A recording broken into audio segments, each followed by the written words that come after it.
Zelenskyy. We will now commence with a brief media engagement. I'll first invite President Ramaphosa to deliver his remarks. In turn, he will then invite President Zelenskyy to do the same. Thereafter, we'll open the floor to questions as agreed. Mr. President. Thank you, Vincent. Your Excellency, President Zelenskyy, President of Ukraine, ambassadors and ministers from both Ukraine and South Africa who are here, and senior officials of both our governments, and of course, members of the media.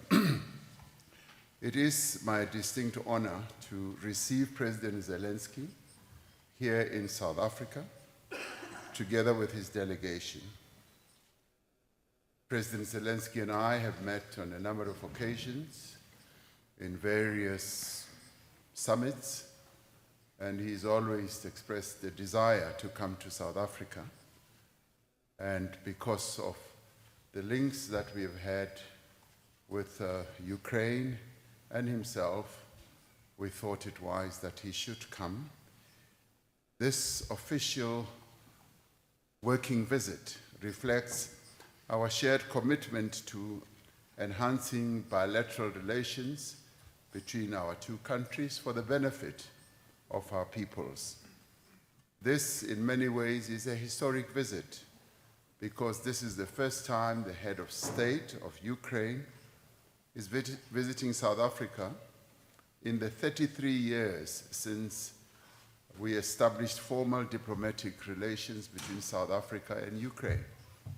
We acknowledge with great appreciation the support that we received from Ukraine during our liberation struggle.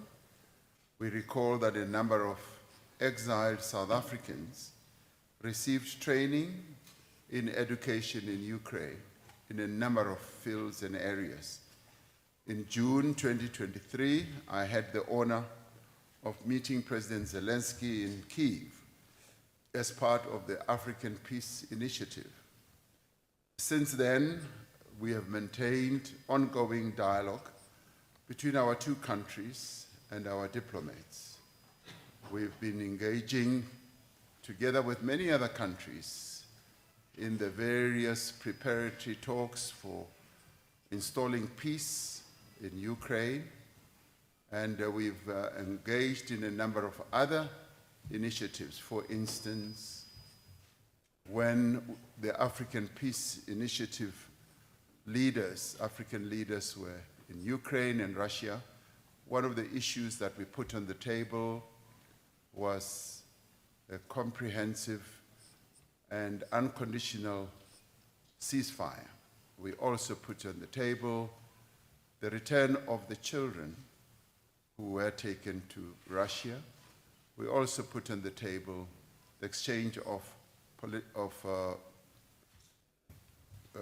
those soldiers who were either captured by Russia or Ukraine. So the dealings that we have had with other countries, with Ukraine, have been quite extensive in a number of ways. We have just concluded with President Zelenskyy successful talks during which we exchange views on how to consolidate and deepen the bilateral relations between our two countries.